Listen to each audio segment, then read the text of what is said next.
তো বন্ধুরা, আজ আমার বউর বার্থডে। তো এগুলো হচ্ছে আমি সব নিজে রান্না করেছি। দেখুন এখানে সমস্ত কিছু সাজিয়েও দিয়েছি আমি নিজে। দেখুন সব সুন্দর করে আমি সাজিয়েছি। এবার আমার বউ আসবে, এসে খেতে বসবে। আমার খুব ভালো লাগবে আজকে, কারণ ও তো আমাকে রেগুলার রান্না বান্না করে খাওয়াই, কিন্তু আমি তোকে সেইভাবে কোনোদিন খাওয়াই না। কালকে মেয়ের আবদার, বাবা তোমাকে সব রান্না করতে হবে এবং মাকে রান্না করে দেবে, মা খাবে। মা তো রেগুলার রান্না করে, আর তাই হবে।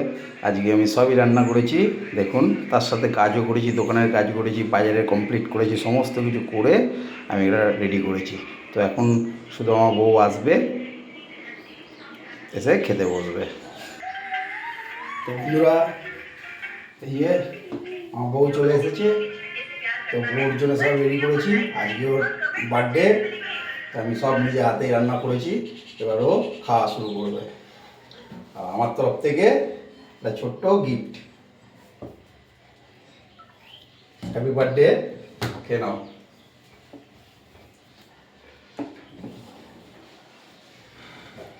বাবি এসো। মা আমার শোনার জন্য শোনা একটা গিফট।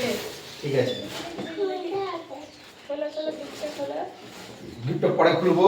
খুব ইন্টারেস্টিং জিনিস আছে এর মধ্যে, যেটা সবাইয়ের সাথে শেয়ার করা যাবে না। ঠিক আছে, ঠিক আছে, ঠিক আছে, শুরু করে দাও খাওয়া দাওয়া। একটু পায়েস খাইয়ে দাও মাকে, একটু পায়েস খাইয়ে দাও। ওই দেখো ওইখানে পায়েস আছে, পায়েসটা দাও। আগে চলো, হ্যাঁ আগে পায়েস খাইয়ে দাও। হ্যাঁ, আমার আমার মেয়ের ইচ্ছা যে আমি নিজে হাতে রান্না করে খাওয়াবো, তো সেই কারণে আমি করলাম। আপনাদের কেমন লাগে একটু জানাবেন। এরকম কপাল কিন্তু সবারই হয় না, এটা কিন্তু মানতেই হবে। ঠিক আছে, চলো শুরু করো, খাও।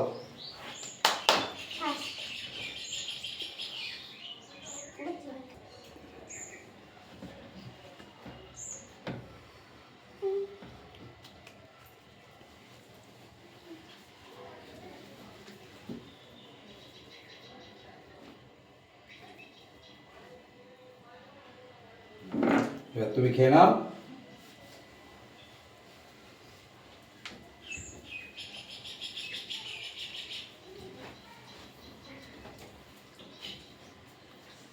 বন্ধুরা ঠিক আছে তো,